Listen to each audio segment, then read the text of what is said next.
Good evening, good afternoon, ladies and gentlemen. Welcome back to another episode of High Top Sports. I am your host for the evening show, Pete Walker. Happy to have you back here. Happy Monday night. Monday Night Football has just kicked off. Happy to have you here. If you're joining us, good to see your beautiful faces. Got some trolls in here, got some fans in here. All in all, happy to see you. God bless. Happy Monday. Got a jam-packed show for you guys. We will have Champs Quarter with Stephen Harris in just a little bit, about 20 minutes to the hour. He's going to hop on and give us his perspective, his take. Been a nice little segment we've been having for the last few weeks. I'm really enjoying it. I think you guys are enjoying it. So we're going to continue to keep that up, continue to keep that rock and rolling. Obviously, Billy had his press conference today. Music's still rocking. Things did get a little bit spicy. He jumped up a little bit at one of the reporters. I'm a little bit of a defense of the reporter, but we'll get into that. And then we'll obviously break down his press conference. Look, man, like I said on Saturday and I said a little bit on Sunday, I think all feelings are warranted that have happened over the last few days. I think we also have to be in the mindset of it's time to pick up and move on and get back into the next week. I think I expressed my frustrations on Saturday. I'm annoyed. I'm irritated. But we got to get back to business and see what we can do. We got Vandy ahead of us. Let's get focused on that. But something that's been circulating for quite some time. This isn't new. This isn't breaking news. But it's obviously getting brought back up due to the fact of what happened on Saturday. And that is Billy over his head? Now, before anybody freaks out, I hear this a lot. And I wanted to figure out exactly what are we looking for here? What are we trying to say when we're saying Billy is over his head? I don't know if you ever recall, but I had Uncle Lou and I kind of pressed him with that question. What do you mean by that? I'm a visual guy. I like to see things. When I talk at work or I'm trying to show something, I like to draw on the board to show exactly what I'm trying to decipher what's going up in this noggin up here. That's how I function. I function a lot better. When you can see something, you can break it down a little bit more. Or if you can talk in visualization, it helps it digest it more than just saying fun, kind of one-liner saying Billy's in over his head. What do you mean by Billy is in over his head? He's a head coach. He coaches football. What are we talking about? And I think I got a good idea and a good concept of where people are saying when he's in over his head. And I think we saw a little bit of that this weekend. Billy's from the Sun Belt. And when you're coaching the Sun Belt, you're working with 1, 2, 3-star athletes. They're 1 to 2, 3-star athletes for a couple of reasons. One, more likely their size, they just don't have the size or the ability, the athletic ability to play in D1 division football. Others are going to be just the knowledge of the game, the talent level they played with, right? All those things combined. So when I started to kind of unpack that, I was talking with somebody today, and he mentioned he was speaking to another person that's involved with football heavily. And when Billy first came on, he said Billy's in over his head. And they're like, why would you say that? And now that we're back to that person, so, what did you mean when you said that? And it comes down to talent. And again, this is where I saw this weekend.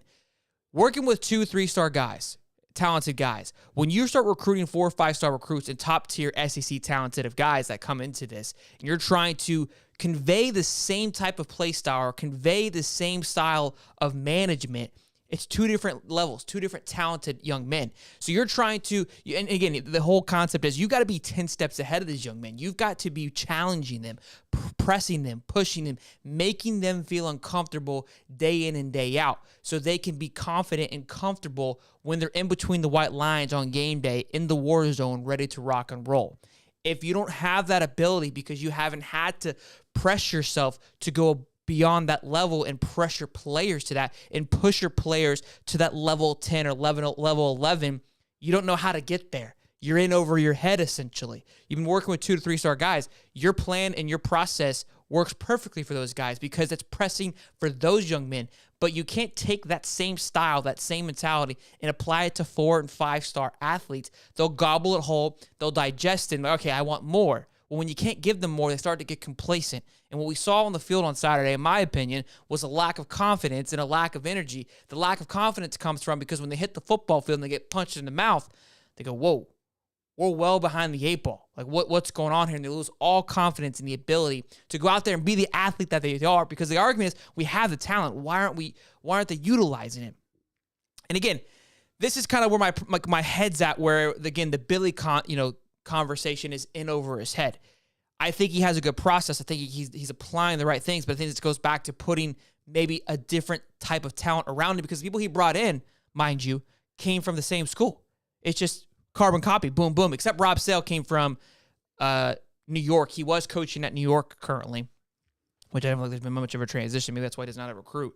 But that to me was kind of my, best analogy that I could put together in the sense describing when people say he's over his head. This was the first time that I kind of took a step back and go, look, it kind of makes sense. And the reason why I'm starting to maybe look at that more so is because of what we saw on Saturday, the production that was placed on the field on Saturday afternoon. It just, again, we felt way behind the 8 ball. I'm still holding on to how we looked like on Saturday against Tennessee. We had moments of flashes because I think these kids are, they're talented. They have the ability to be great. They just haven't been given the tools or been being pushed enough. They need to be uncomfortable. And we go back to that Swamp Kings thing. I know, obviously, we're being nostalgia here, but just that is making somebody uncomfortable. That, like, just walking in at 2 o'clock in the morning, working out. You've got guys beating each other up. You've got guys doing just, the ab exercise. And if a guy shows in late, they're getting their ass kicked. They're doing the wrestling drills. All these things run in stadiums at 5 o'clock in the morning. All these things are just making everybody uncomfortable and, not wanting to be there. When you make somebody uncomfortable, that's by the time you're ready to rock and roll, you're locked and loaded. I started watching Band of Brothers on HBO. That's another great point is just watch the beginning of them getting prepared for war. The group that they're focused on is treated like absolute dog shit. Well, if you create this mindset and you keep pushing and pushing and pushing, when you are set up against war, it's easy. I don't feel like we're doing that. We're just doing just enough to get ready. And again, it showed on Saturday. So we'll see. Again, that's my thoughts on that. Maybe you see it that way. Maybe you think that I'm crazy. But it was the first time where I really kind of dove into, because I like having conversations about this, not just we need to fire this, we need to do that, we need to do this. Like, where's all this stuff connecting? Again, we're going to have Stephen Harris on. I'll pick his brain a little bit more about that when he hops on here. But we'll see. We'll see. Look, I think we can get back into it. I think there's still some good things we can focus on. Just because he's in over his head now doesn't mean he can't adapt, I think, and we'll get into that as we break down his press conference here. Be sure to smash the like button, boys and girls. Over 200 people in here thus far. Subscribe, turn the bell on. Happy to have all of you here. Some of you guys are arguing in the chat. I can't really get too involved with that tonight. Got to focus on the show. But let's get to order of business. Here's where I'm going to get a little frustrated, get a little bit of a ranty for just a quick second here. Billy hopped on the mic today. And he has to do these things, I'm assuming so. Started talking about Gatorade, and it's a Gatorade week, and representation for those players. Talked about homecoming week and just the importance of Gatorade and how important it is to the program and creating these men and making them great and all the great things that Gatorade is doing. And I've been a huge component of Gatorade, and I think that it is a great thing. However, when we get out there, we get our ass clapped, Billy, ain't nobody care about that.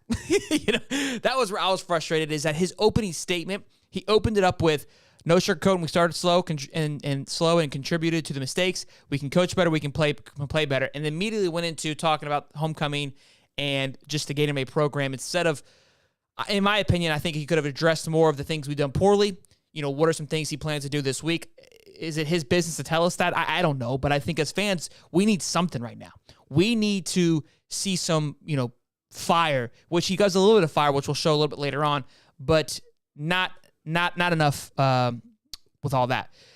North Florida Cowboy says, I really don't agree with this at all. Billy is smart enough to adjust. I do believe that. Will he, though? And that, to me, is a prime example of kind of being in over your head because you feel that your way that you've been doing for so long is good enough. But, again, I'm not saying that I'm agreeing with he's in over his head, but I think that if you look at it from that perspective, it kind of has more support to that. But yeah, kind of gets rambling about that. I was a little like, come on, Billy, give us some juice. Then the question started. That's when the heat started, right? Talks about there's a great question. Like, hey, where's your level of frustration at right now with the last few weeks here and how Florida football has looked? Billy doesn't really answer the question. Says the reality is when you lose, there is an issues that come with that. And then he tried to simplify it, right? He goes, look, by pointing to the numbers, he goes, they beat us on the ground. They rushed for 300 yards, and we had 4 turnovers. They had none. Simple as that. You lose.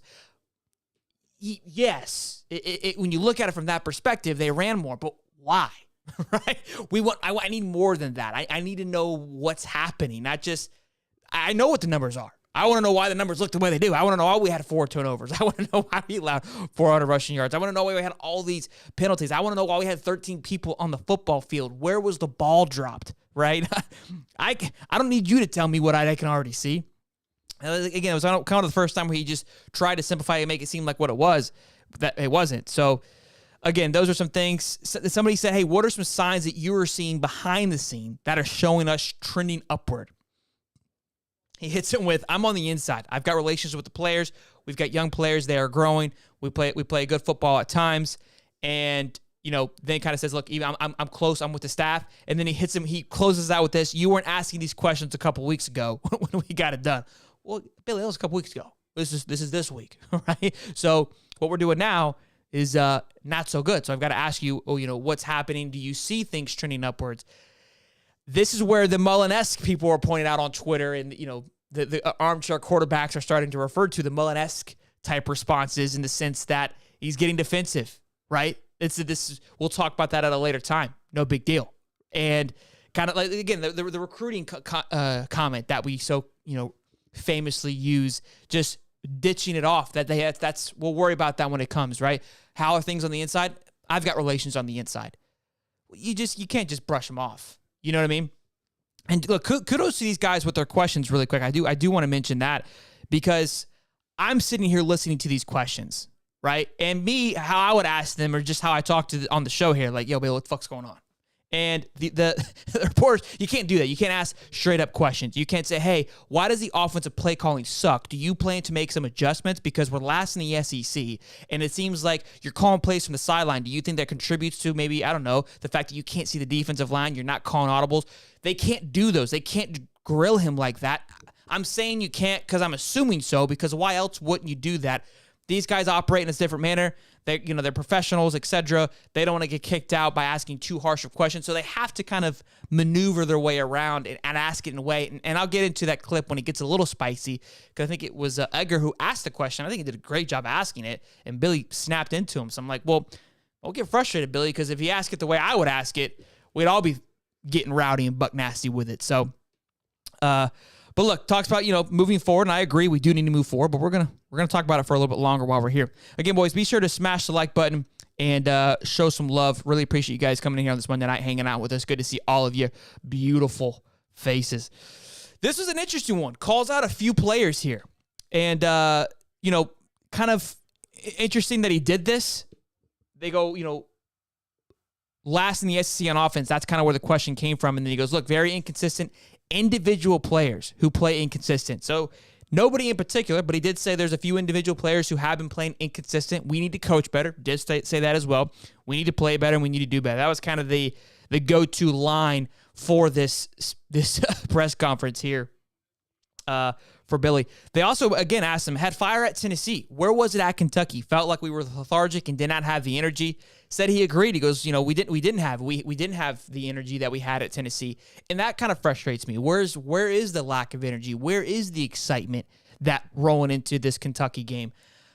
To me, that falls on coaching. I think you can also point the blame a little bit to the players. But again, I always go back to the top where things fall. And I've got a little bit of story time where for lacking confidence, I played high school competitive golf, went 42-3 or something like that, the 3 years. I think I mentioned this a little bit, but we were not prepared for our championship tournaments, right? That was where we lacked. And we were rock and roll, we kicked ass during the season, but come playoff time, we would choke every single time. And it got to the point where it was like, coach, like we need something here. We can get to this point, but we need you, a guy that's been around forever, to help us get over this hump. And love the coach to death, but was unable to put us over the edge there. And that's kind of where this reminds me of with, I think this where it goes back to the coaching. I know where Stephen Harris, he kind of mentioned in the chat the other day that this is on the player. So it's going to be interesting to talk to him about that he had some frustration. He even has some film that we're going to look over, and he has his, concerns with the lack of energy from the players. So we'll be sure to, dive into that when he does hop on here shortly in just a few moments. So don't go anywhere. And again, smash the like button. 272 people and not 100 likes. Like, what's up, guys? Takes 2 seconds to smash the like button, show some love. Really appreciate it if you guys do. Let me get some water real quick. Oh, man. But yeah, so interesting to see him call out a few players. Next is the playbook. Obviously, the biggest groundbreaking news this afternoon was his refusal to hand over the playbook. When asked about it, says, I will continue to play. I will continue to hand it up. And he says this, says an interesting quote here. Said, as a leader, if things are in an area, if things in an area can be done better, you have to be able to tell yourself the truth. Right? And he goes, there's nobody else that holds himself more accountable than I do. And I completely agree. I think we can all agree that we ourselves beat ourselves up more than anybody when we do something wrong. But I will say, as from personal, experiences, that I do beat myself up, but that doesn't mean I have the withal to be able to step outside the box, take a look, from an outside perspective and go, you know what, Chuck, maybe you should slow down for a bit, take a step back. Sometimes I surround myself with people to hold me accountable, to push back a little bit. And sometimes you have to push back, right? There's this fine line that at a time when everybody is doubting you, you still got to believe in yourself. So this is a weird area to be in, to be honest with you, because everyone's telling you to go one way. And you're at this point, do I believe them and do I make some adjustments? Or I know what I'm doing is the right thing. They just got to give me time, or not even give me time, but I know it's going to work. I just have to block out the noise. And that's, I feel like, where he's at right now. Because here's the counter to, right? If he just breaks and goes, you're right, I do need to get a new playbook. I need to get an offensive coordinator. Let me go hire somebody. Very easily that could be turned into like, well, this guy just blows with the wind. He doesn't hold his own, right? The moment somebody says, hey, you're sucking, he flips to it and doesn't, hold his ground. What does that say to the locker room? Coach, everybody's down you. Now you're going to fold the chair. So he's in a really weird boat. He's in a hard place to be because we, the fans, want something, but he's got to still maintain an image, right, with his people around him, with the guys that believe, with the players that do believe in him. So that is a very fine spot to be along. But look, I didn't expect us to hire an offensive coordinator. Like, what do you think? We're just going to go pick someone off the street and plug them in? I didn't think that was going to happen either.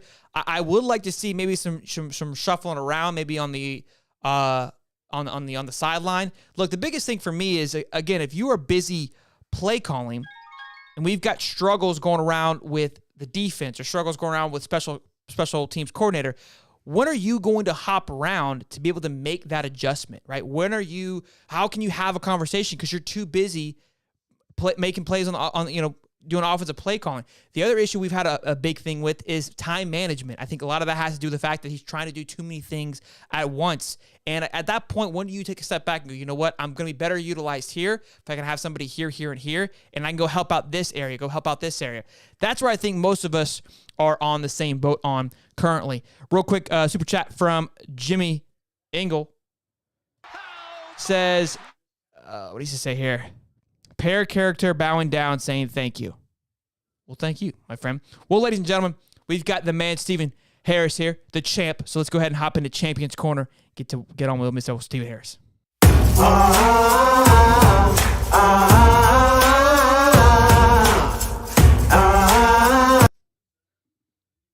Let me get him all loaded in here. What's going on, man? I can't hear you. Can you hear me now? I can hear you now. How you doing, man? I'm doing fantastic. Steven, how are you, boss? Oh, good, man. Always good to be here. I'd be better if my Gators had won. You and me both, my man. You and me both. Yes, Look, sir. let's talk about it. Obviously, I know you kind of just hopped in here. I was talking a little bit of offensive play calling. There's a lot of things to break down today. I heard most all the stuff you were saying and some of your concerns, and I could agree with you. It's always two part. I won't say it's everything players, and I won't say it's everything coaching, but just from a player's perspective, that's my specialty. So Sure. I can only I'll always speak from what I could have done as a player standpoint versus pointing to a coach, especially when I see certain things that are just not acceptable on the football field from our guys. And our energy was low, and just from a coaching standpoint, it actually did make me question what's the message before the game. When you're on the road, because I seen the stat where he's like 1-6 on the road or 1-5 on the road.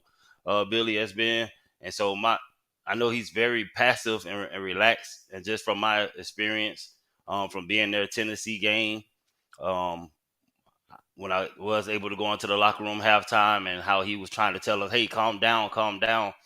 I think at a certain point you might have these guys too calm, Sure. have them too scared to make a mistake to where they're not flying around playing fast and giving relentless effort because I mean, if you're not giving off that energy, the guys are going to respond to you. So I just kind of caution that now, looking back, and just seeing the past record on the road and just noticing how we go on the road and we're just flat. And that starts up top. So I can give that the Billy on that. But as a player, somebody who played with a lot of passion, um, for me, I feel like I don't care what play you call. If we execute it, we should be fine. I know there's always a weakness on the defense. On defense, you're always going to give up something, but it's what you're willing to give up. Are you going to give up 2 yards here to this, 3 yards that, or 5 yards to this, knowing that you're going to have to give something up? But you guys gotta make a play. You know what I mean? And I didn't see that effort out there from some of the guys. And the sad part for me is that we have a lot of guys out there that are playing great ball, but you need all 11. Um, if we're playing 11 guys on defense and everybody in their gap, the one time you don't have somebody in that gap, that's a 80-yard touchdown. Sure. It only takes a couple of those for it to happen. You can have the whole defensive line smash everybody on the right side, but on the left side, one person out in their gap, and it goes for 80. That's, you know what I mean. So we have a lot of guys out there that are high character guys, guys that are playing hard. Um, but I think we have some in key positions that are supposed to hold us down that are just not showing up for whatever reason. And I know in Billy's presser, he kept referencing the Tennessee game, and how when we played well, nobody had anything to say. And That's the and world we live but in. that's a we can't determine our season off of Tennessee. That was an anomaly game. Uh, the energy was through the roof. Um, you could count the amount of offsides and stuff that the other opponents had that contributed to the win. You're not going to get that on the road, so we can't hang our hat on what we did good versus Tennessee. Well, personally, I like to think I had a lot to do with that, pumping up the crowd, getting them excited because the first half was just as lethargic as I experienced when we was in Utah. That's what made me go out and go above and beyond to be in the huddles on the sideline and try to get those guys riled up because it almost brought tears to my eyes, the lack of energy and emotion that we had when I was there and we were home. So I just think that kind of rolls over on the road. And what you want to say? Yeah, with so a couple things like with you said you were in the locker room, and so they were trying. Was it coach or just kind of the coaching staff in general was saying like, hey, like let's calm it down a No, little bit? it was when Billy came in. The coaches were enjoying the moment. They came in and talked their parts to their. We waited a little while because normally you come in the locker room, the Do some defensive line breakdown. coach get with his guys, everybody break down, and then when they get together, that's when we kind of try to infuse them, tell them, hey, let's go, let's keep the energy up, let's not get down.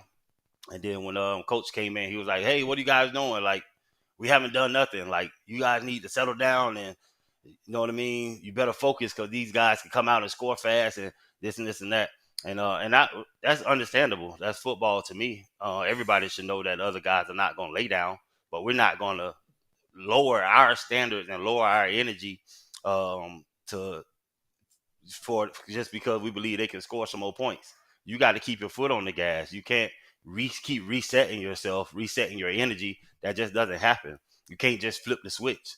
The switch has to be on from the time you step on the field or from the time you get off that plane. The switch got to be on. And I don't think that our guys are doing that. And I don't believe it's because they don't have that ability. Because we have some real, you guys keep making me stop saying dogs out there. So we have some real Gators out there. You know Yeah. what I mean? Like some real Gators on that team. Like they really are passionate, just as passionate as I was, if not more, and want to win. But if that's not the consensus from everybody, if that same passion and energy, if you're playing reserved and you're playing scared, when you go on the road, the team is going to beat you upside the head, and that's exactly what happened in Kentucky. Um, I believe when it comes to play calling, Kentucky just not our caliber or not. they're coming up. I'm gonna stop bashing the team. They're on the way up. For sure. Look, They're and I making think, progress. yeah, and that's where it's frustrating too, because obviously we as Gator fans, we have a standard and we believe that Kentucky shouldn't be even this close. But the history, where the nature of college football has changed, and Kentucky isn't just some slump. And I'm not trying Correct. to justify us sucking. Like, let's not get this twisted. But No, this correct. is no disrespect to Kentucky. It's a hell of a football team. Ray Davis is a dog and ran all over us. But I do want to ask a little bit too, kind of press you a little bit with your thoughts on the offense and Billy obviously play calling. You being on the sidelines, I kind of want to get kind of inside the head of this a little bit, because we've got Billy calling from the sideline, which I was on a rant on Saturday about how the hell you calling plays without having a bird's eye view to be able to make adjustments, to be able to say, hey, we need to make adjustment here. This quarterback keeps pressing on Pearsall. Right. Let's adjust. Let's make some in-game adjustments. Let's allow him to be a little more creative and get open. How do you have any of that going on? Now, they may have some assistants up there, but if you, Billy, are the guy and you trust yourself, what are you doing right to give yourself the ability to do that? Plus, again, if I've got Armstrong making calls and he's giving up 300 on the ground, that's when Billy's like, hey, I've got to check out and go get into Armstrong's ear and be like, yo, what the hell are you doing? Do I need to take your playbook? But he can't do that. So Right. if anything starts to fall, it's all going to fall because the leader is stuck in one position, right? Do you agree with that, or am I off on that? No, I can agree with that. I mean, you always want the vantage point from the person that can see the whole field. And it's I don't want to compare the conferences, but you can get away with some of that stuff in the Sun Belt. Play don't go right, you got a chance to make it up the next play. But once you get into this type of play in the SEC, when things are not going right, they're going to not go right the rest of the night if you don't make an adjustment fast. Sure. And that's hard to do, especially like you guys talk about the play calls getting in kind of slow. It's because you're waiting on information from the top to see, well, they were like this, they were like that. Where an offensive coordinator would have been already up there in the box and kind of was able to see all of that stuff beforehand. And so I know he likes to call the plays. Maybe if you was in the box calling the plays, you'd have a better view of what's going on Just a different and making those perspective. calls.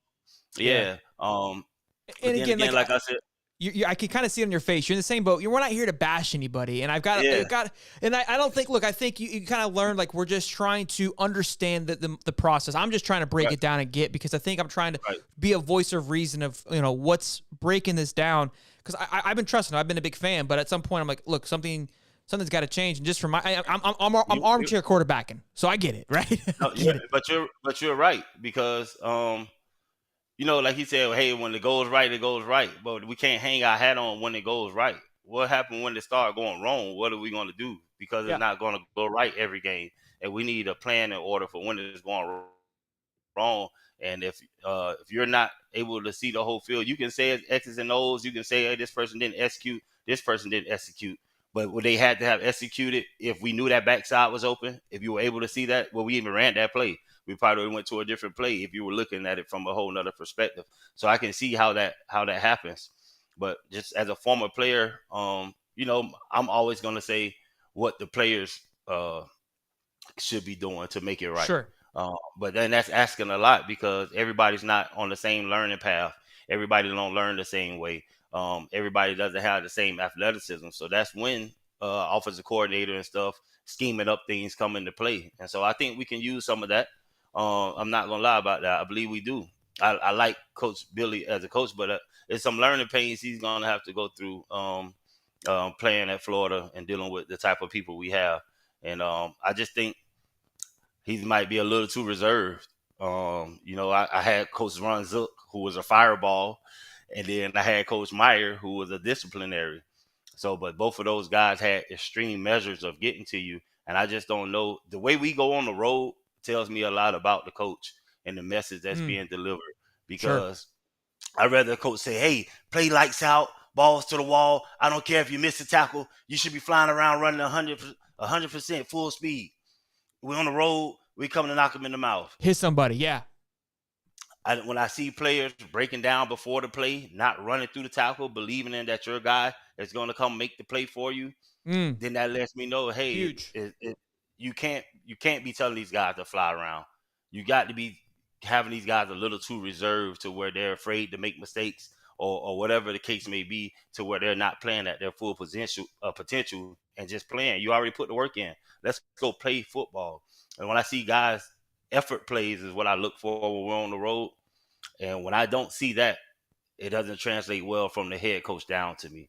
So We I got the still video. put it on the players because I would never let myself be in that position. But it's 2 clips I gave you, and we can run them, and I'll tell you my because I think perspective. you were spotting that on. Before I show the clip, though, because I don't know if you saw this before you hop on, but people keep saying that Billy's in over his head.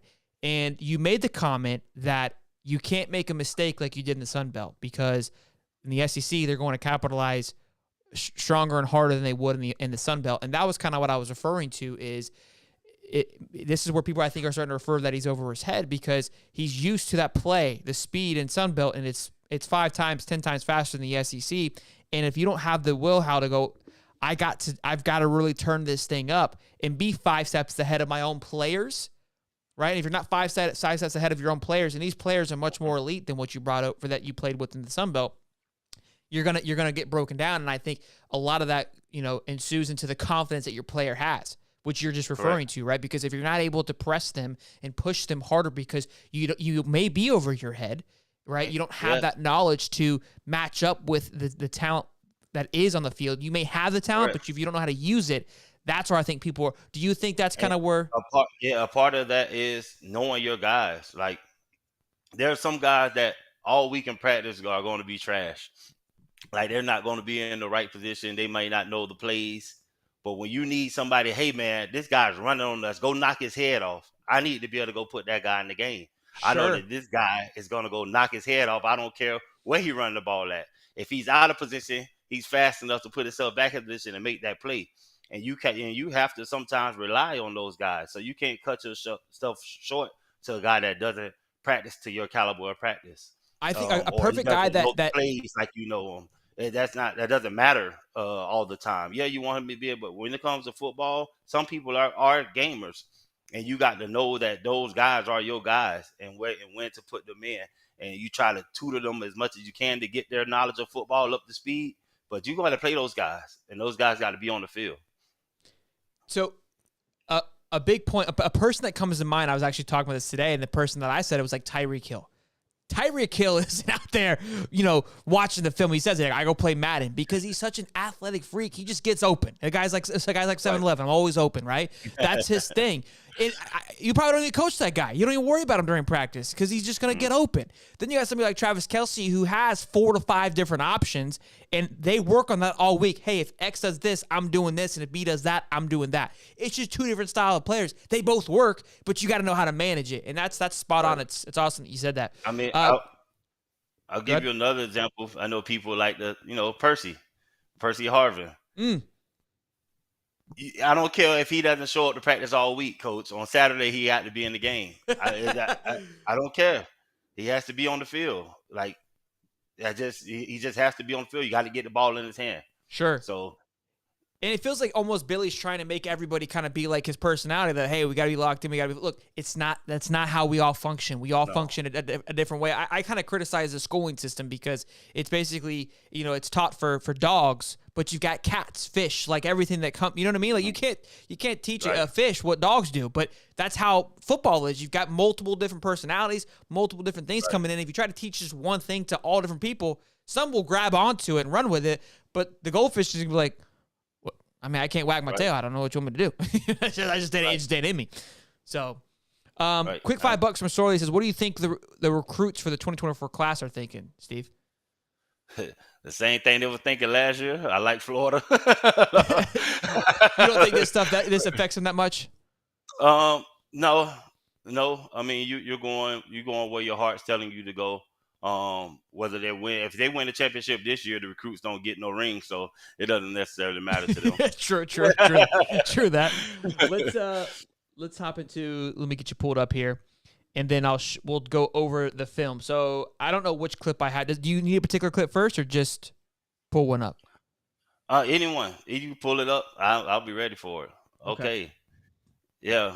On this play, this is. You can tell me when to pause it if you want. I can do whatever you need me to do. Yeah, right there. That's a good. You can rewind it just a little bit. But on this play right here, our guy number 8, who says the transfer Jalen from Kimber. Georgia. Yep. Yeah. Yep. On this play, you got to trust your teammates. This is early in the game. It's 12 left in the game, first quarter.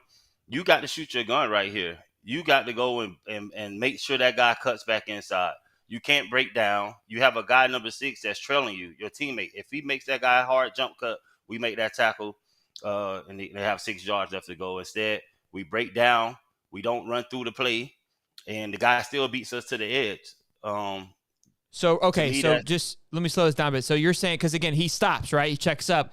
What you want, like you said earlier, I want him flying. I want him going at his head. Like we saw last night. We saw it last night in the NFL game. There's just a clip going past the Jets player just goes flying by Patty Mahomes. He missed him, but he made Patty move out and ended up running out of bounds anyways, right? Right. Breaking down like that, that's a play I expect the free safety to do because you're the last guy. You're not the last guy here. You're just trying to contain it. Makes sense. Yeah. So, but you need to be flying to the ball. If you're running full speed, there's no way you can stop like that and not tear your ACL. So you're not running full speed to make the play. First of all. Sure. Okay. So you're already playing hesitant. You're already second guessing it. If you slow it down, see in football you got to slow it down. Everything's moving so fast. But when you slow it down, you can see the mind state of the player, and you can tell in this play that he's already hesitant about making the play. Yeah, he's not looking north and south, right? Like he's already right here. So he just basically he squares up and immediately he's given up on going north and south. His mind, he should have been ready. Like, hey, this guy get out here, I'm finna go knock his helmet off. I'm blasting his ass. Right. And I love you that. have the guy trailing. The guy's trailing, running hard to the play. There to back you up. If you miss the tackle, you just got to miss it hard enough to where this guy has to jump cut to get away from you. And then your guy number 6 who's running his behind off playing with maximum effort will be there to make you right. Sure. But if you're worried about if you do all this breaking down but still get beat to the edge, you waste of time. Run through the guy. Yeah, I mean, you basically the same thing would have happened, but if you at least go north to south, one, you have the opportunity of knocking him on his ass because he's not prepared for your speed, or two, correct. Like you said, you push him into your teammate there. He gets 3 yards instead of a first down. Correct. That's a lack of confidence in yourself and not playing hard. You even if you wasn't confident to make the play, you should be going full speed.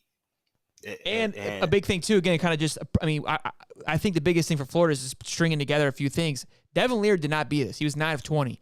You put them at second and 7, you get one more stop. Now you're forcing the ball into Devin Leary's hand, which has the possibility of making an error. Who has been making errors all season, throwing picks left and right. But by this, they don't have to. Guess what they get to go do? Go give the ball right back to him, and he's going to do the same thing.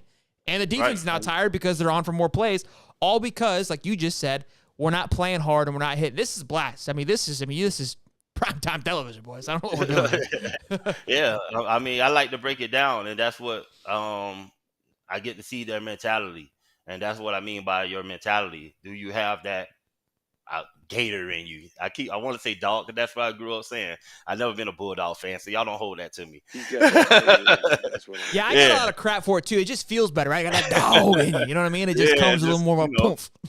Well, I get it. I get it for y'all Gator fans. I got you. But yeah, you got to run through the play, and then you can fast forward. You'll see here another thing, and this is the very next play. Right. This is right here. Another view of it. But this is the very next play. So you're on a corner blitz. The same guy, number 8. Right here in the bottom?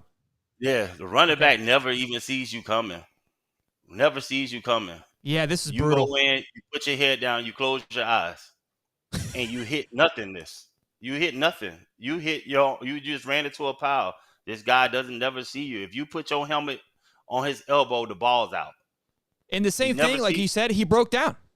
Breaks down again. He broke down and jump cut into where he wasn't even going. Like what do you how that happens? Yeah, I saw this and I go, who are you tackling? Like it's almost like that they thought. So when I say it's almost like they thought the play was. I thought they think he was down. That's how it looked like when it happened so quick. I was like, it was like they thought he tackled him. Yeah, no, it's a horrible play. You close your eyes on the play. This is your moment to go knock this man helmet off. He don't even see you. This is your whole tackle. These are game-changing plays right here on the road. This is still first quarter. So you have 2 plays back-to-back where you're not into it mentally, or you're scared. So let me It's ask you, one of the because two. this is perfect, right? We're 4 minutes into the game, like you just said. We've already been 3 and out, whatever, no big deal. 4 minutes into the game, you should be ready, just like you said, blood come out of my mouth, pissed off, ready to knock someone's head off. And he doesn't. So this is where, again, is it on the coaching for not having him riled up? Is it on the coaching for not having him have confidence? Or is that a player, like you've been saying? It's twofold because I mean it's twofold. Because he could have had enough energy. He might have just ran in there and just said, you know what, I'm gonna trust myself today, and I'm gonna just go put my helmet on somebody. That's heart. That's heart right there. You You can't close your teach that, eyes on right? this play. No, you close your eyes. There's no way around it. You close your eyes. This is a play. It's a tackle for a loss, possibly a fumble, or whatever, or just a big hit that's going to rile your team up. You're on the road. When you're on the road, you're looking for plays to rile your team up, to silence the crowd. And this is a perfect opportunity for you to do that. I don't know what happened. I honestly don't know why. You only thing I can say is you close your eyes. You're not. Yeah, you quit on it. Yeah, you were not. It's just But we can't have starting and cornerbacks back to back too, that are like you closing said, their eyes. That's not acceptable. and back to I back know we plays don't too. tackle in practice. We don't tackle each other in practice. You probably won't get a kill shot like that in practice. But there's got to be something in his temperament when you look at him that you got to know that he possibly might close his eyes. And again, going back to what I said a minute ago, you make the stop. It's 2nd and 10, 2nd and 11. You're forcing Devin Leary to do something stupid again. But instead, you get 10, you get 15, you get 20. I mean it's ridiculous. Yeah. And those are two. That's just two plays. And I don't like to single anybody out. But it comes to a point now. I want to see my Gators win. I'm tired of being like I said, no pacifier no more. Yeah, I think it's okay. Like, Look, that can't happen. I hear where you're at, and I think that's where I'm at too, because like I interview these guys, and I'm not trying to shit on anybody either, because they're great young men, but there needs to be accountability. And again, we're armchair quarterbacking, but if you can't sit here, if Kimber were to hop on right now, like, yo, here's what we're watching. I would tell him the exact same thing. That's my thing. Is like, look, dude, we're not here. We're here. We want you to win just as much as you want to win, dude. Like, if we're and you played, so I'm not. You have more shit. You could say this more than anybody, right? If somebody's sitting here trying to help you get better, you got to have the will how to be like, yeah, you're right. I should have. Here was going through my head, and I effed up. The only thing that makes me reserved is just from being a leader. I understand that certain people like to be led a certain way. Some guys don't like to be told things in public. Some guys you can tell in private and get that effect. But I don't have access to just go tell these guys these things like that. And but when I see something so egregious as this, that's just totally unacceptable for any defensive player, I gotta point it out. And if he sees this message, I hope you take it with heart and get better. But that can't happen. If you got any aspirations of playing anywhere, they're looking at the same film I'm looking at. So it's not just me. And I don't want to come on a public platform and down anybody, but this is my team. I put a lot of hard blood, sweat, and tears into the university, and I hold it to a high standard, and I want to see us do great, and I want to see you do great, but that's unacceptable, my man. Yeah, and look, I think this is a healthy dialogue. We're not here trying to shit on anybody, and I could see it too. Like, we try to, when you have a platform, you don't want to abuse it and right, and be a dickhead. But it's like, look, we're passionate. We want this to be successful too. So I don't think you're doing anything wrong. I think you're nailing on the head. I think everyone's enjoying it. I think everyone's enjoying it too. I know that I am. This is really great to be able to talk film with you and actually get to break this down and get a true perspective on it. Because as a fan, we see it, but there's times where it's like maybe there was something else drawn up. Getting confirmation from somebody who played the game is like, all right, look, cool. We ain't too bad from the couch. You know what I mean? Yeah, there's nothing drawn up about putting your head down and closing your eyes. And yeah, no. All right, I got this other clip here. What's? Go back. This clip here. No. This clip. Okay. This one. So this is our offense, our offensive drive. And this is what I mean by the mindset of what the player's mindset is going into the game. We break a big run here. Of course, it got called back from a holding call, but slow it down right here. It's no way, Montreal, that we go on the road against Kentucky and you cringe after a big run like this and absorb this hit. You're not supposed to be cringing on the road, man. You're supposed to put your helmet down. Either you're going to try to get more yards or you're running this guy over. Sure. Let him know you're there. And that gets your team excited. "Ooh, dang, Montreal, okay, I see you, boy. Let's go." You just Sure. absorbed the hit. Yeah, You yeah, you yeah. did all that running and you slow down and you just let the guy knock you into the sideline. That's not acceptable. This is the beginning of the game. This is like what, the third play Oh gosh. possibly Yeah, yeah. of And the and entire game. think about it, right? Third and 15, you go off for a big run, which again, if it didn't get held back, that's massive, right? Huge pickup, huge drive play. Put him on his ass. And you get up with excited. Hey, let's go. Right. This is the energy that Hit I'm him with the talking about. slime, That baby. wasn't You know right. what I mean? That energy was not there, and it pissed me off. Like, you don't break a big run like that and don't run this man over and get up with energy. You got to get your guys going. You got to pump them up. That's what I mean by saying we're a little too reserved, or we don't believe in ourselves, or you know what I mean. There's Sure. no way that you cringe to take this hit. No, You that's just huge. You know what's crazy too? I mean, obviously, slow the it first down. two. I like to slow it down because that tells you the mental state that these guys are in. I played. When you And slow it honestly, down, like you get to see. you know, the mindset is like, oh, I'm trying not to get myself hurt. You're more likely to get hurt when you do this. Hello. Because look, watch him. His head gets slung. Look, sloop. But if you apply Correct. the hitting, you ain't got to worry about it. Or put the skates on him. Look at him. Do Whoop. something. Hit him with the whoop. Hit him with the burn. You know the boomer. And these are all plays at the beginning. Offense was out first, so this is the first play that I decided to point out. I could have pointed out the first two plays and saw that the energy wasn't there. But when you get a big run like this on the road and you absorb a hit like that and you don't try to knock the crowd out of it, that just let me know the type of energy that we're playing with. And that was from the offense first, and that translated over because defense got on the field, and then we get number 8 doing what he did 2 plays in a row. Well, what's crazy too is the holding call was so stupid. The holding call happens. It's not necessary. If you don't know if you can see it, but it's Right. you've got Barber here. It's right behind 22, Austin Barber leading the way. And I'll hit play really quick, and he just flings him. At least he had some aggression, but it was so unnecessary. It's like you didn't affect the play. He didn't do it wouldn't have mattered. So 15 yards, just thrown away for that nothing. was a guy playing with too much passion. You know, too much the wrong way, right? Being too aggressive, yeah. But I rather that energy than to cringe, or I rather that energy than to close your eyes. Sure. Unfortunately, it just happened at a bad time. That energy we need to see more on the defense. And again, like like you said, I love it. I love you slinging them around. Time and place for it, I think. But it just you gotta understand situations. Happened at a bad time, and you know you're frustrated because you don't want to see that. But again, this is that I love this. Just pointing this stuff out because watching the game, like I remember getting the first down, but I had a feeling that I called a flag because it looked. When I saw him go down, I was like, you guys don't just fall down like that. Something happened there, and of course the flag came. So I didn't get too excited when I saw this. But this is huge. Like just the attention to detail of again the mindset of a player to recognize that. This is the tone of the entire team right here in one play. In one play.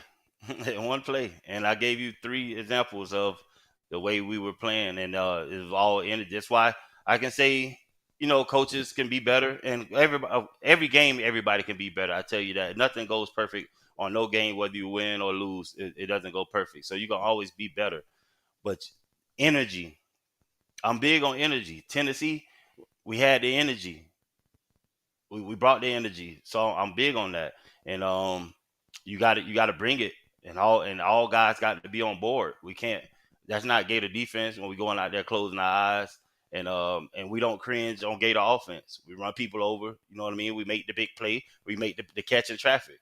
You get 1 week Pishaw can make a one-hand catch in traffic, and then we get another guy, the ball hits him with 2 hands, and you looking around to see if somebody gonna hit you. That's not coaching. That's hard. But but to me, maybe it is coaching because I start to question what's the message before the game that every time my guys are on the road, they come out with this level of energy. That can't happen. You know what I mean? That's again. I was referring to. It's and this is where again it goes back to that over his head comment, because if you're not instilling confidence in these players to run the right route or to make the right play, it's going to show, and it's showing in the confidence to make the tackle. Or again, him breaking down shows his lack of confidence in his guys behind him, or it's the play call itself where he's questioning the play call. Because in high school, again, these guys that we're pulling from, they're playing at elite schools with elite talent. I mean, some of these high schools are nasty, right? Mm-hmm. And they're moving 1,000 miles a minute because they are him at that specific high school. What makes them great is their ability to fly around the football field and have no restraints on them. That's why they are great. And you try to take that and then cage it, which you want to a certain extent, but there's definitely an art that comes with that. Correct. And I believe you gotta let them play. And they need to play with relentless effort. And I see it out of a lot of guys, but it's always the one play. A good coach is going to point out the weak point on your defense. Number 8 made those mistakes in the game. Coach ended up pulling them out. But then you put in another guy, number 3, a lesser guy. I won't say lesser, but obviously he's not high on the depth chart. Jason Marshall? Jason Marshall's a 5-star cornerback. He's supposed to be the guy. He's supposed to be the guy, but then the next play after they pull this guy out, they run the ball towards him. He's supposed to cut down off the edge as the cornerback. He comes up the field too far. The guy rips it in this gap for 80 yards right after that. So it's like at some point, you know what I mean? What are we doing? And it's not that we're not in position. We got to go make the play. We got to go put our hat on somebody. You got to want to knock somebody out. You got to want to knock somebody down. I don't, and maybe I don't give myself enough credit as a player. Like, I'm not going to let somebody beat me. I'm not going to let you just do this. Like, that's like, you're not going to rush for 300 yards on me. You know, and so I thought you getting pissed off and just want to beat somebody's ass. Yeah, or just hit somebody. I want to at least can we just hit somebody. But there was the offensive lineman. I can't remember his name from Swamp Kings. He had glasses on. You remember what I'm talking about? Carl Johnson. Maybe, but he had the perspective that, and again after the fact, like maybe you're like he was like I was a little too aggressive. I would never want to be that again. Like he's like I wanted to kill somebody every single day. Like that's where they had us. Yeah. And him like he was like regretful of it. I was like, what the fuck, bro? Like, nah, that's it. No. I get it though. As you get older and you have kids, you're like, yeah, like that was a little much, right? Listen, but and amongst the players, we giving them grief about that line. Good. But when I saw that, I was like, pussy, you bitch ass. Yeah. Good. But I was like, bro. Understandably though, Carl Johnson didn't come in like that. He came in soft and reserved. Like, I love Carl Johnson. That's my guy. I used to I ain't say bully him, but I used to just know he was soft. So I used to try to get him to be hard. So when I left and to come back and see him transform into that aggressive person in those videos, I was in shock because I've came back a year later and tried to mess with him the same way. He like, hold up, I ain't like that. I'm like, oh, okay. You got some heart. Like, and so it turned him into a whole nother person. And I just believe his heart of heart, he's a real nice, soft teddy bear person. And he didn't like the place it put him. But you won. And you was able to take yourself to that place. And so if he can go to that place, we can get these other guys to that place. Good point. Yeah, what I remember I saw that, I was like, I'm over here getting fired up, ready to run through a wall. And I got this guy, I'm not really happy with how I handle. I was like, who is this guy? Well, you're like regretting being a killer. I'm like, yo, what's up? But I get it. Like, again, like I've had to tell myself, becoming a dad, you're like, I shouldn't do dumb shit all the time. So I get it. I got kids. But you're in war. You're in war. You're in war. It's acceptable. Like, and if you raising your son, like, look, I want my son to be respectable, but it's like, hey, like, when you're 18, 19, like, it gotta be a dog, bro. Like, ain't nobody gonna care about you. You gotta have, you have to be able to switch. I think that's the art, right? Like, know when to turn it on, but when it's the lights are out, you gotta be a gentleman. You know what I mean? You gotta open the door for her. But when behind the dog, you gotta have a dog in, you know what I'm saying? It's gotta be there all that other time. So, I love it. But yeah, man. So I just, that's why I question if he's keeping them reserved. Just from the interaction I had at the halftime. Sure. Where the players were excited and he kind of like, I don't want to say killjoy at the moment, but like the record scratch when he came in. Like, what? And no, I swear. And some of the players, like, after he finished talking, were like, nah, F that. We gonna stay crunk. Like, and, it's a different level of excitement you got to play with. And once you did all the work and you did all the stuff doing practice and all week long, you got to let these guys go play, and they got to play with unmatched effort. Because I guarantee you, Kentucky wasn't worried about making any mistakes. Those guys wasn't breaking down on Bro, no they runs. were was ready to run kill through. somebody, dude. My And goodness. it was evident, and that come from them being talked about so much, being the underdog. And you got to understand that they're gonna come out like that. But we still supposed to be able to put that fire out. And how you put it out? With Montreal running over that guy on that Sure. play. How do you put that out? With our cornerback coming down and knocking the hell out the running back when he doesn't even see you coming. This Sure. is the first quarter. These are the plays that change the game. You knock the crowd out of it, and you put fear in their heart by knocking the hell out of them. And we didn't get that done. And it showed the rest of the game. They steamrolled us, and we just, you know, Sure. it was a horrible to watch, but we still had guys playing hard. I saw our defensive line playing hard, trying to get to these gaps. But I mean, second level, we just did a bad job of filling our holes and playing with aggression. I didn't. And I would say one more other thing I didn't like about the game as far as defensive wise. Maybe our rotation. I think we might be rotating too much. And not having the right guys in the right position for what their skill set is for. Sure. On the field. And then we didn't attack from the up front on defensive line. And by their stance, I could tell that it was scheme wise and not the players not attacking, because they were kind of like the frog stance where you kind of read and just kind of play the offensive lineman versus attacking. But there were times where the Kentucky linemen were so far off the ball, you can't sit there and try to read them. You're giving them too much momentum coming at you to get you out of your hole. We need to be firing off the ball and disrupting the line.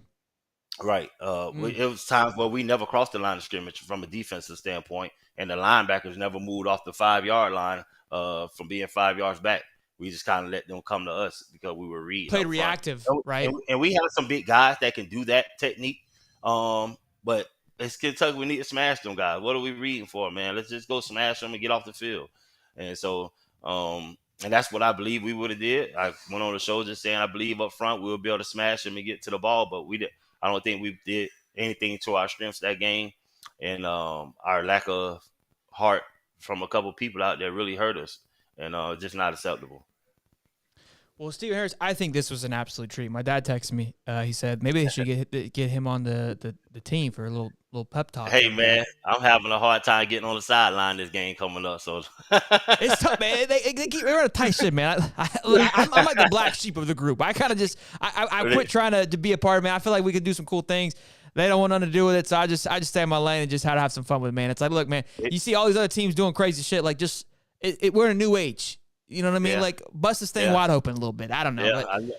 They said we have too many former players, and they need to be. Some people want to be on. I said, give me a staff pass. I don't need a former player pass. Just give me the staff pass, and let me run where I need to go. Jeez, my knees. Well, Mr. Stephen Harris, this has been an absolute pleasure. I couldn't have, drawn up a better a night here breaking that down, man. This is becoming an absolute treat hanging out with you on Mondays, man. So I really appreciate it. Hope you're enjoying it. This has been a blast. I know the chat loves that. I know it's when it's good is when the chat isn't as chatty, because it means they're listening. And you got your normal people, but it's slowed down a little bit because they're like, yo, this is kind of cool. This is dope getting the breakdown. Yeah. So I appreciate it, man. Anything before we go, make sure tell them where they can find you at. You can find me on Instagram at Famo Gang 365. That's FAMOGANG 365. Again, the Famo stands for Faith Allows Me Optimism. Instagram, you can find me at Stephen Harris 93 Gator, and on Facebook at Stephen Harris. Hey, look, man, I enjoyed the show, man. I appreciate you having me on. I look forward to being back next week, man. I bring some more film breakdown. Whatever you guys need, man, I'm here for Gator Nation, man. I always want to see us do great. I always want to see the players do great. And coming from a player perspective, I don't care what the coaches do. We can't put out bad film because that's what we're judged on. We're trying to get to the next level. Damn what the coaches do. You got to go out there and ball. So I love it. Well, Stephen Harris, thank you, sir. Make sure you guys go show him some love. Follow him. I'll be in touch. We'll line up Champs Corner next week, ladies and gentlemen. Go Gators, baby. Be good, man. Thank you. Yes, sir.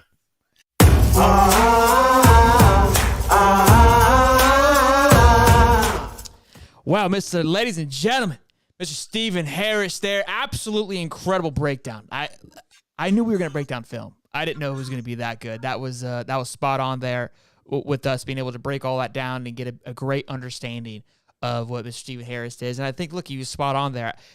Just attention to detail, that Montrell Johnson run. And again, that it's the mentality, that dog mentality that he's trying to say of running him over. I think that was a phenomenal perspective there that, we're lacking currently. So we wrapped up with the ego of the handbook. I do want to show you a little clip here where I think the beat writer's name is Edgar Thompson, I believe is his name. I'm probably wrong. I'm learning his name. I've heard him. He always asks kind of the ballsy questions, in my opinion. Sometimes I'm kind of like, yo, you're kind of picking and prodding here. This is the first time I was like, yo, this is a pretty good question. And Billy got a little rowdy with it. So let me play the clip and then we'll discuss it. The audio of hearing Edgar talk is low. This is not my fault. This is on Florida, okay? Their audio sucks when the writers are asking questions. So not yell at me about audio quality. This is Florida. Love you. Teams in your process there, because I didn't follow the, year to year there.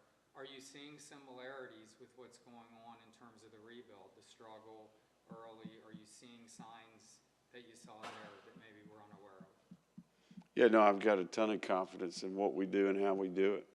We didn't play well Saturday, but that doesn't change my belief in what we do and how we do it. Now, reality is you got to always have the ability to adapt, and we've adapted in the past. I think everything's always, you're always evaluating and trying to put your team. Each team's a little bit different, right? There's strengths and weaknesses of each team, right? So I think that's part of coaching, is evolving based off the personnel you have, the strengths and weaknesses. What skill players do you have that year? What type of quarterback do you have? So I think we've done that in the past. We'll continue to do that. It's good. It's a really good question, though.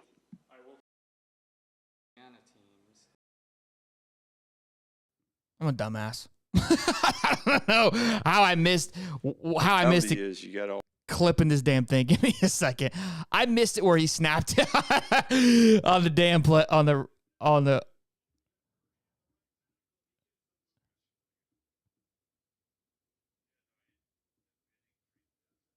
Oh, you know what? Let me just go to old David Soderquist clip here. I wanted to play more from the clip. I don't. I'm a cheeseball, man. I mess up some shit sometimes. I don't know. I was not feeling well before the show. I'm going to blame that. All right. I'm going to blame coaching. Thankfully, our boy Dave synced it up here for us. So let me share my screen for you, and then we'll go. I apologize. I appreciate you guys' patience, though. As always, love you. Thank you. Vanderbilt's coming in here, and you guys were somewhat similar to Kentucky. Vanderbilt's coming in here, and you guys had a struggle there. This is 2023. I understand, but so I want to go back. We're somewhat similar to Kentucky. The reason I wanted to keep playing that clip because, again, Edgar was actually asking a great question. And, again, he was prefacing just the past. And, I don't know what you did at Louisiana. However, we've got some glaring concerns, and I'm trying to figure out because is this what happened at Louisiana? Is there a slow process? What's going on here? Again, this is what I was referring to earlier about asking the questions. These writers have to ask these things in a certain way to where it is respectful, so they have to sugarcoat it. They can't just say, hey, you've sucked now twice against Kentucky. We thought Vanderbilt was going to be easy. You lost to them last year. Are you nervous about this game? Like, that's how I would ask the question, but they can't do that, right? So he was trying to ask it politely, and Billy kind of got a little snappy. I love that Billy finally gets to get snappy and showing a little emotion. Just wrong time, wrong place, it feels like, right? Like, this isn't the time and place to be snappy now. You look, because you're throwing a fit now because everyone's being a dickhead to you because you're losing the big games that we're tired of losing. We're looking like shit. You're going to get the smoke. You can't tell us that, hey, the criticism's, anticipated and then get snippy when he's trying to ask a relevant question, trying to compare this year to last year, because that's all we can go off of. We just know about history, and you told us last year this team isn't last year's team. Well, guess what, Billy? It's starting to look a lot like it, and now I'm starting to ask questions about last year to this year because things aren't getting better. So I think it was a great question by Edgar. I like that Billy's finally getting snappy. I just think that it was utilized at the wrong time. And so you're starting to see me kind of flip here, and Billy's starting to lose me as well.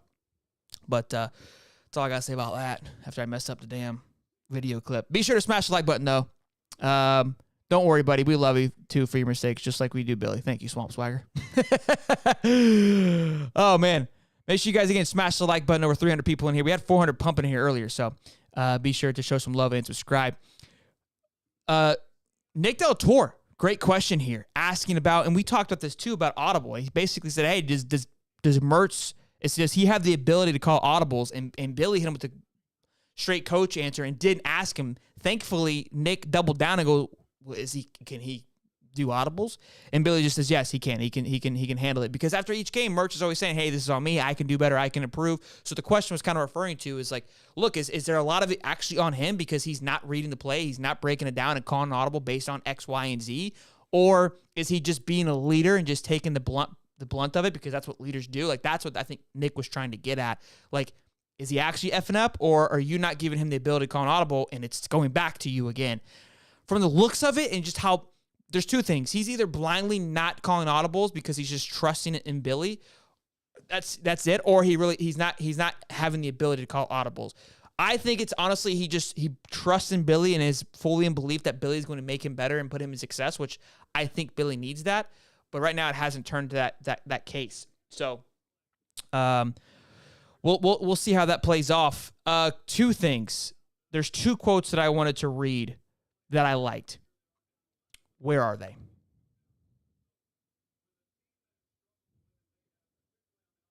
said he loves his team. Love to see that.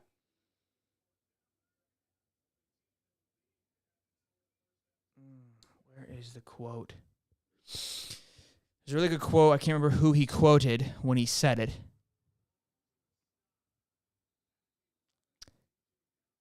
Along the lines of like, look, you're really close from being a really good team, or you're really close from being a really bad team. And right now we're looking like a really bad team, unfortunately.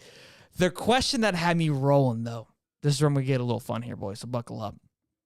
I think Zach Adal asked the question. No, he did ask the question. Because Billy on Saturday says, I'm going to have to go home and look in the mirror. Such a cliche answer.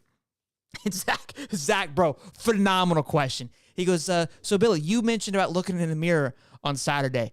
When you went home on Saturday night and looked in the mirror, what did you see? I was like, bro, what a fucking... And my smart ass immediately go, yeah, I saw a 5'7" bald head dude with your mom in the bed in the background. That's what I saw. Like, that was immediately some smart ass shit that I would have said, bro. Bro, I was dying with $7 million sitting in the bank. You know what I'm saying? Some smart ass shit. Bro, I was rolling. Just the way that Zach just ripped that question off. Like, to turn his sarcastic ass answer, like, we're going to have to look in the mirror, like, just hits him in the gut. I thought it was a great question. I know y'all be hating on my boy Zach, but that was a zinger of a question, really putting him to it. I loved it. I absolutely loved it. Oh, man. The chat's rowdy this afternoon. Not enough likes. I saw my reflection. You know what I'm saying? Like, I couldn't help myself. You know the mom jokes are going to be flying, boys, when we're having a good time with it. Well, I think that's all I have for you guys. We're an hour in on a Monday night. Monday Night Football's on. Seahawks are crushing the Giants. But happy to have all of you here. Look, we'll dust it off. We'll get ready for Vandy coming up on Wednesday here. We'll see if we'll get some special guests for the Wednesday show. See what I can muster up. I'll reach out maybe to old Allie Peak, see if she wants to come on, because she was pretty fired up this past Saturday. So I think it'd be good to get her perspective and her expectations for the Vandy game. So I do appreciate all of you guys, again, hopping in here, hanging out with me for an hour. And Mr. Stephen Harris, be sure to go follow him, man, on FAMU Game, on Twitter, Instagram, all that jazz, Facebook, etc. Phenomenal. This has become a real treat and pleasure to be able to have these conversations. I'm blessed. I say that all the time, man. I'm extremely lucky. I'm extremely blessed to have this opportunity. Just a dude trying to have some fun, watch some sports, and enjoy it while we're doing it. So to be able to have the conversations with legends like Stephen Harris, guys that I grew up watching, is actually pretty cool, man. So be sure to smash the like button. Let them know that you guys are. Let me know that you guys are loving it. Love you guys. Be safe. God bless. Have a good night. Drop a like. Peace.